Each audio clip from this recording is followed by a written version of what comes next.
On the other hand, congratulations to the Wanderers on clearing the 10th scenario they have completed, and they can now escape from the Soul Dome. They glance at the sky. Jihai asks if anyone knows where Dokja has gone. They all keep asking Younghyuk, and he replies in denial saying he doesn't know.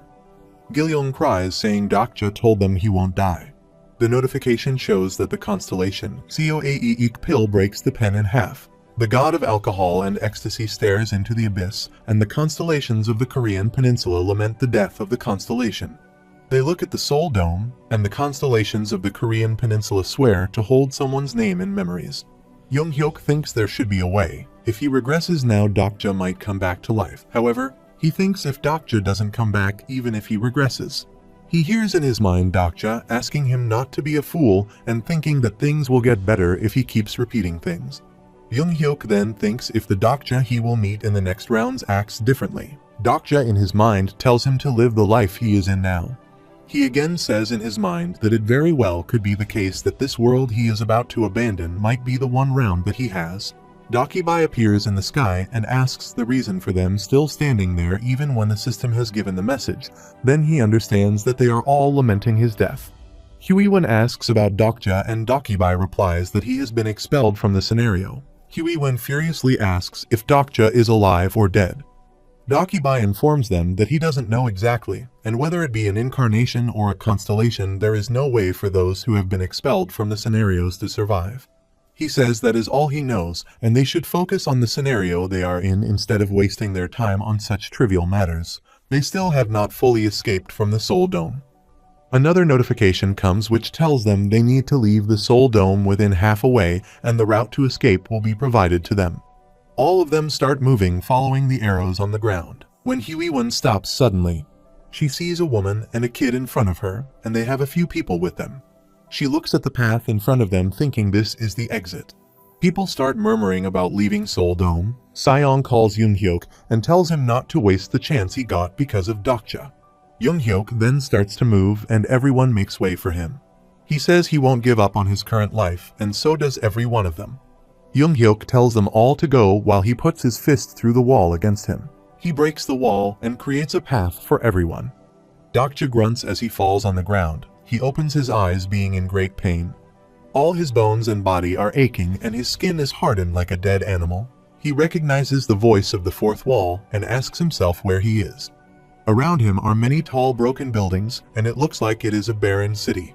He recognizes it as Seoul.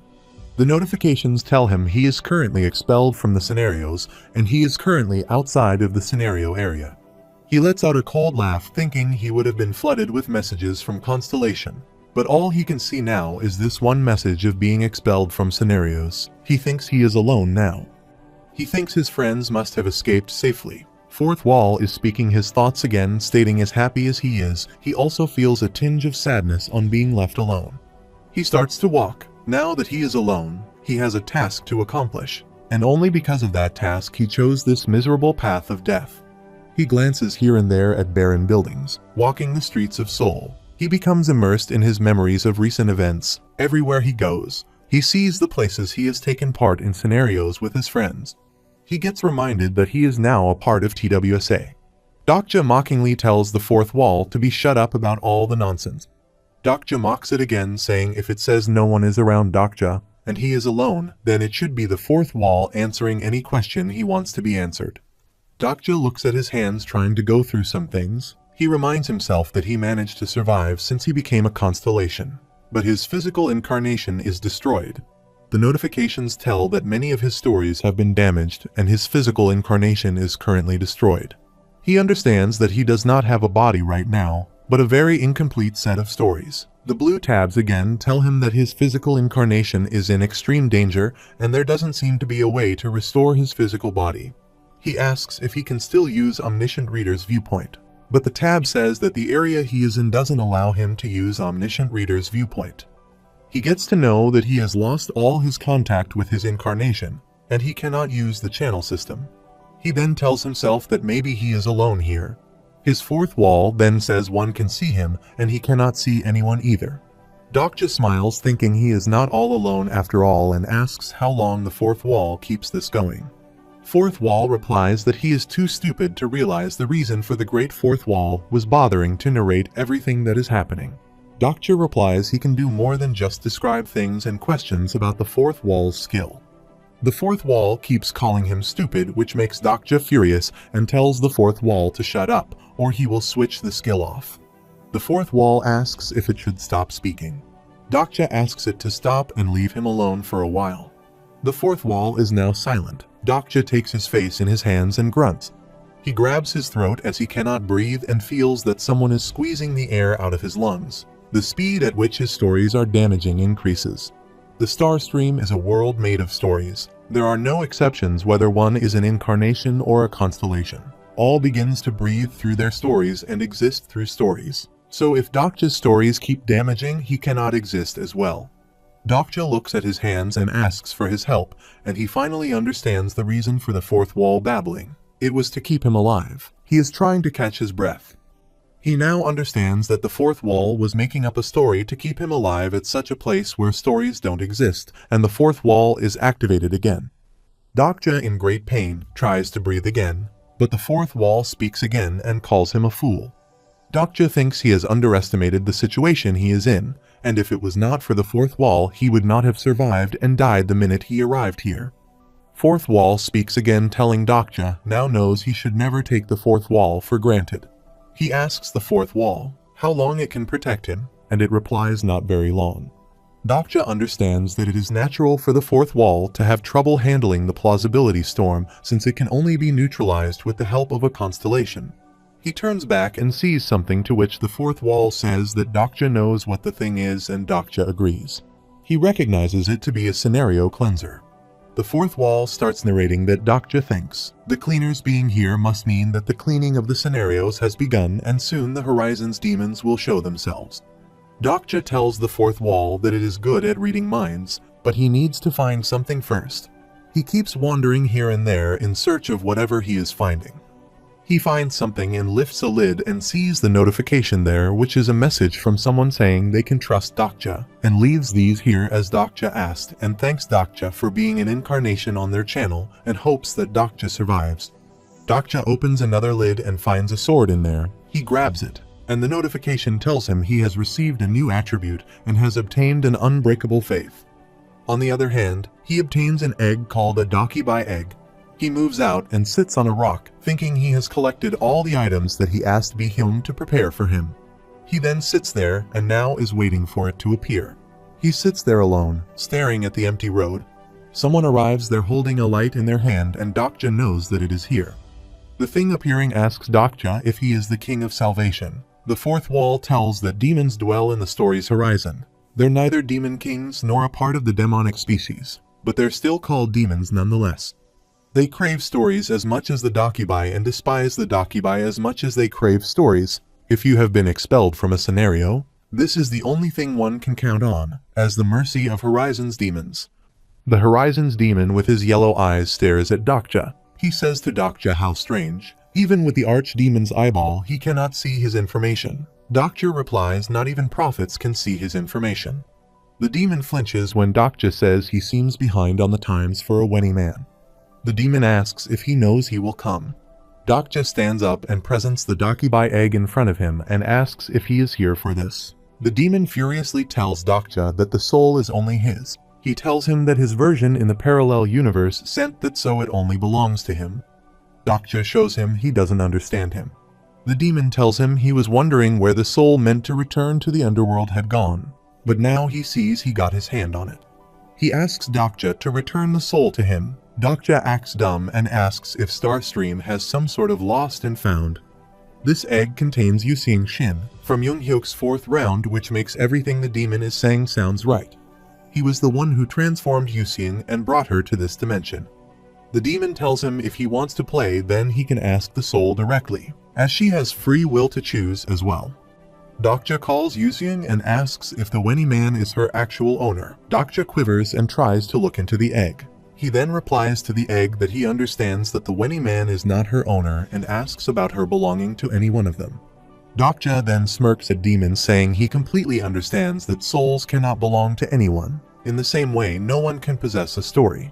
The demon smiles and asks if the Demon King of Salvation wants to strike a bargain with him. Dokja agrees. The demon tells him even if his achievements have made great attention here, still if he wants to strike a deal, he better hand over the egg to him first. Dokja tells him he needs him, and he cannot do this. The demon accuses him that he does not even the value of the egg that it holds. Dokja refuses and tells him he knows everything. The beings to be born from this egg create a channel.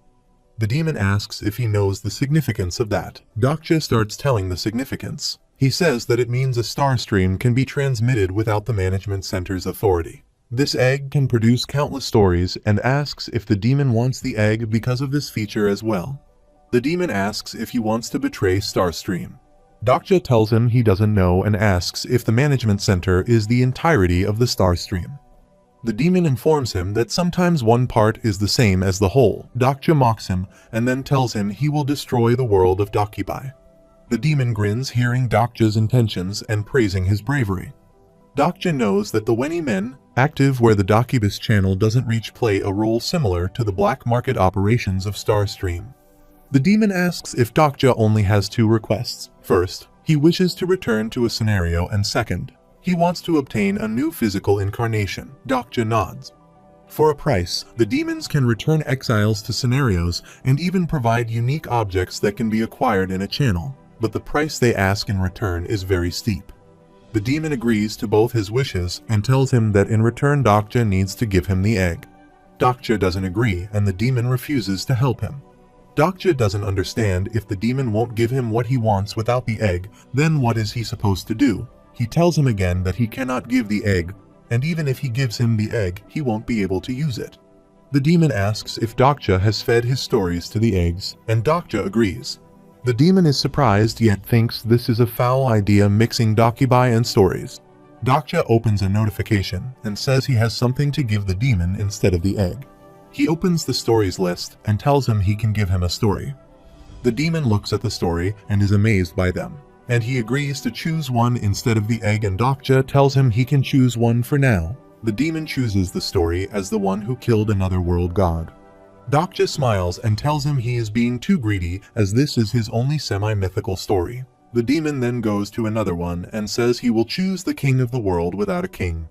Dokja refuses again, saying that is his birth story and he can't give it away. The demon then questions about the one as the Demon King of Salvation.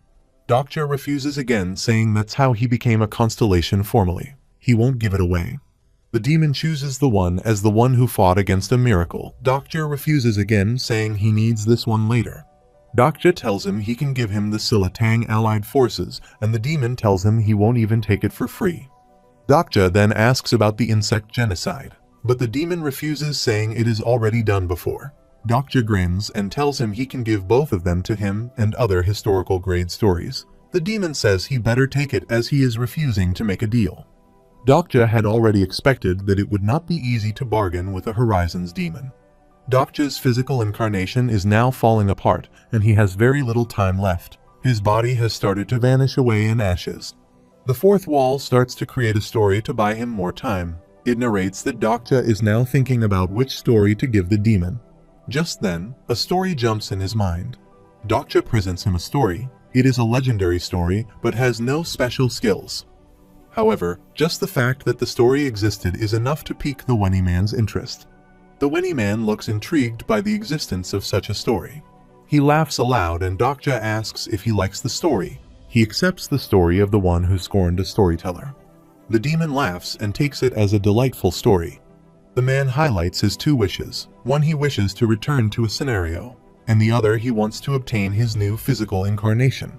He tells him the story he offered him is quite rare, but practically contains no skill. It falls a bit short of the price mark, which leaves Dokja surprised. The demon agrees only to give him the physical incarnation. Dokja asks him again, but the demon refuses. He confirms that whatever he did, because of that the Korean Peninsula's management center and nebulae are on edge. Currently, nearly all the routes returning to a scenario on Earth are blocked off, and even with greater payment it would be impossible. Dokja tells him he wants to return to the scenario, and it is even more important than the incarnation. The demon thinks this can be a problem. Dokja asks if he can participate in any other scenario other than Earth. The Weni man confirms that he knows a few places, but that'll be even more difficult, and moving to an escape scenario requires greater probability. The man tells him that it is a much rarer story than he thinks, and asks which incarnation can obtain a story about beating up a Dokubai. Dokja smiles and tells him to show this story off to his friends. The Weni man again speaks and tells him he might know a place Dokja can go, the demonic realm. The man shows him the demonic realm, telling that it is a 73rd demonic realm, and is without a reigning demon king. He explains that it is the place where scenario stragglers gather. Dokja asks if he is sending him to a scenario. He confesses he is not returning him to a scenario. He is merely moving him to the 73rd demonic realm. The Weni man laughs and tells him he will give him a tip. It would take considerable effort and luck depending on how he uses the information, and he might be able to return to a scenario and also obtain physical incarnation. The man laughs and opens a demonic realm for Dokja. He asks Dokja to enter quickly as the portal won't last long. Dokja enters the portal and the star stream glimpses his existence. The star stream turns a blind eye to his existence. Dokja keeps falling in space and the notification tells him he has reached an area adjacent to a scenario. Dokja reaches somewhere and crashes on the ground, and the tab says his story is being damaged. Dokja grunts and the tab tells him he needs a new physical incarnation. His birth story starts to leak out. Dokja knows if he doesn't hurry up and find a physical incarnation and seal the wounds he got after getting into the portal, it would be bad for him.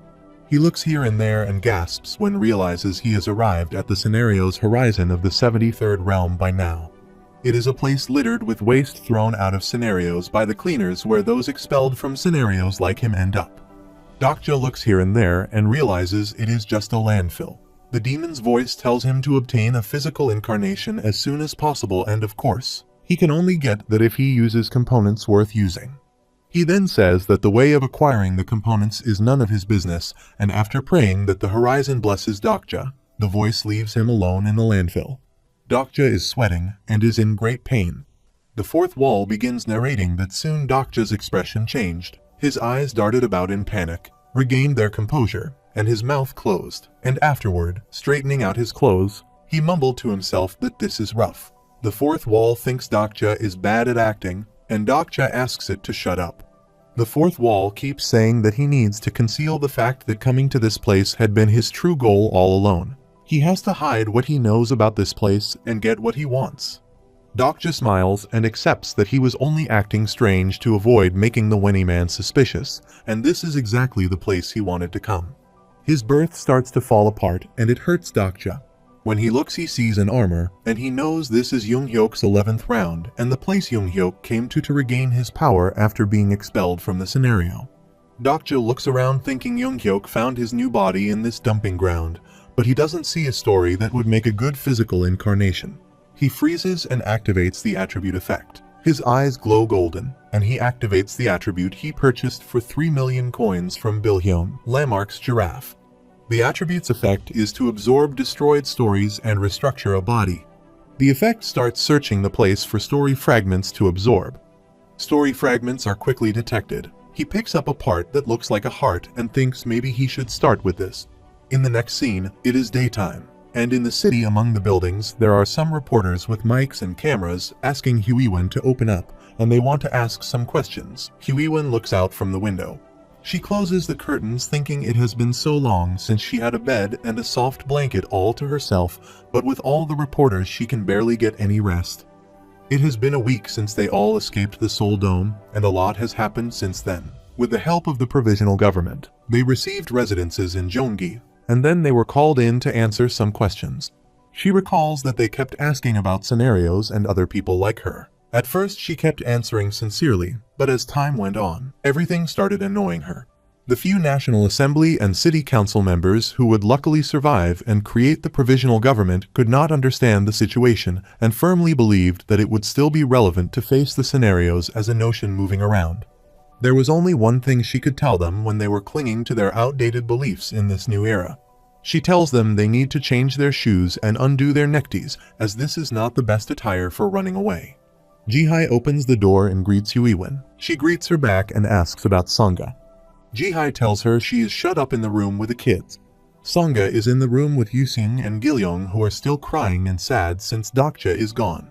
Jihai sits on the bed saying it would have been nice if there was at least a manual like that army man said. Huiwen asks if she has heard anything from Hyunseong. She informs her that he was called by the military on the first day, and since then she has heard nothing. Jihai sighs saying he should not have gone.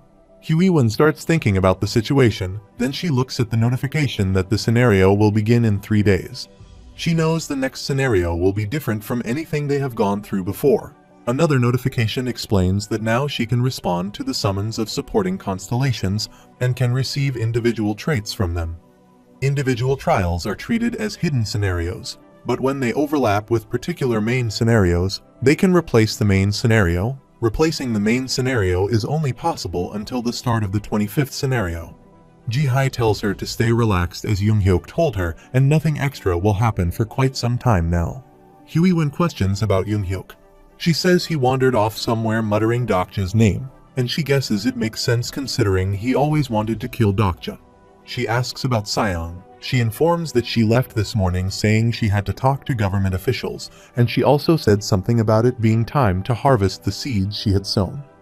Huiwen remembers Dokja telling her if something happens to him, she should stay with Seong. Huiwen quickly grabs her sword, starts to leave, and tells Jihai she cannot just sit around here forever, and they need to be prepared. Jihai tells her she is coming with her. When they go outside, reporters start attacking them with questions. Huiwen looks at the banner someone holding calling her a hero. She thinks this all is pathetic and asks if they want to know what happened. She says she is not the hero they all think she is. She was not a candidate for the national team, nor was she even good at kendo. Before the apocalypse, she was just a bartender at a cheap bar.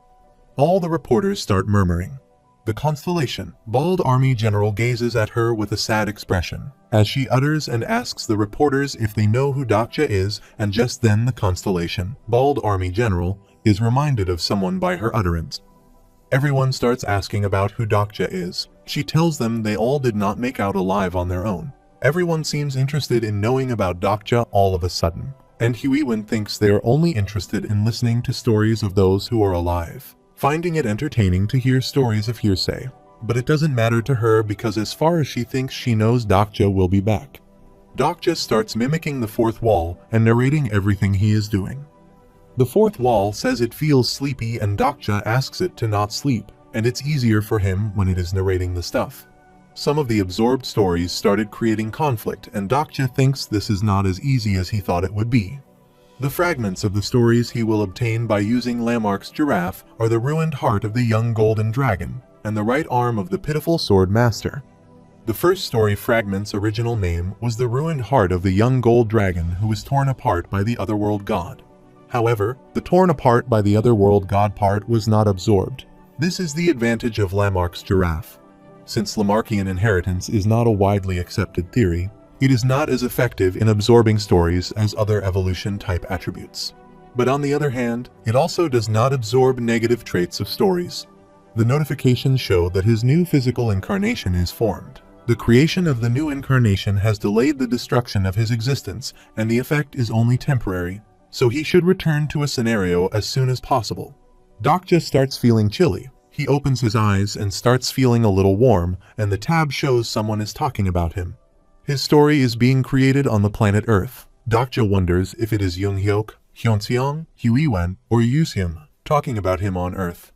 He feels strange that someone is talking about him and remembers him. The tab shows that the story, The Legend of Doja's Kim, was created on the planet Peaceland. He sighs at the name of the story, wishing they get his name right on Earth, unlike Doja's Kim. He then thinks the first thing he needs to do is to obtain the scenario of the demonic realm. The notification tells him he is approaching a scenario area. The route he is taking now is the same Younghyuk 2 in his 111th round. As long as nothing unusual pops up, the plan will likely work. He recalls that Younghyuk's 111th round was quite eventful, and he thinks that was round when the author of TWSA was in a slump. He is not sure if it was because he gave some advice in the comments, but a new character suddenly appeared, and the story's viewpoint changed. Dokja quivers, looking at the egg. He calls it a cutie. Dokja thinks he cannot be calling her Yuseing once it hatches, and starts thinking what should he call her. Dokja hears a noise, so he turns back. He hides behind a wall, keeping the egg inside. When he looks, many creatures are collecting the stories. Dokja recognizes them as collection slaves. They take orders from those who govern the demon realm and collect story fragments to use as fuel from around the horizon. The fourth wall explains that Dokja realizes if collection slaves were wandering about an industrial complex should be nearby. Industrial complexes are like cities in the demon realm. There is a plant that grinds up the broken story fragments with a residential area surrounding it. He recalls the nearest industrial complex should be Siswitz. He sees someone shouting they need to move as they are behind on fuel collection for the day. Dokja recognizes him as an overseer and suspects if he is here with them, it must be a large-scale collection. A collection slave reaches Dokja. He looks at Dokja and asks him to kill him. Dokja is startled by his sudden presence. Dokja's attribute, Candidate of Demon King, has been activated. Dokja understands that this is what happens to those who have lost stories. No one remembers them. Dokja makes a decision. He kills the slave and wears its robe and the number the creature had on its arm. Dokja puts on his arm and gets in line with others. Dokja decides to blend with other slaves and enter the complex. Dokja assures himself that they don't inspect slaves thoroughly, so he might be able to enter the complex. The overseer looks at the slave's yield, who is before Dokja, and tells him he has yield very low and slashes him and calls Dokja and tells him to take him and throw him in the fuel tank. Dokja recognizes him as the demon baron Cheshafin, and he can kill him if he tries with all his power, but if he gets rid of the overseers himself. The duke who owns the industrial complex would likely notice him. Dokja then thinks it would be dangerous to fight them without a fully intact physical incarnation. Dokja moves next and presents whatever collections he had from the slave he killed earlier. The overseer rattles through his things and says he has brought quite a lot, and Dokja lets out a sigh of relief. The overseer orders everyone to take a page from his book. The yield's been too much adequate recently. He tells Dokja his work is good and asks him to move ahead. The notification shows that Dokja has entered a scenario. The city is encircled by a huge wall and low slate roofs that form an uneven skyline. Sometimes one would even see a steam engine pass by on the main road. The city was a jumble of people from various cultures and classes. It was a place the Constellation rarely kept an eye on, but it was home to many lives.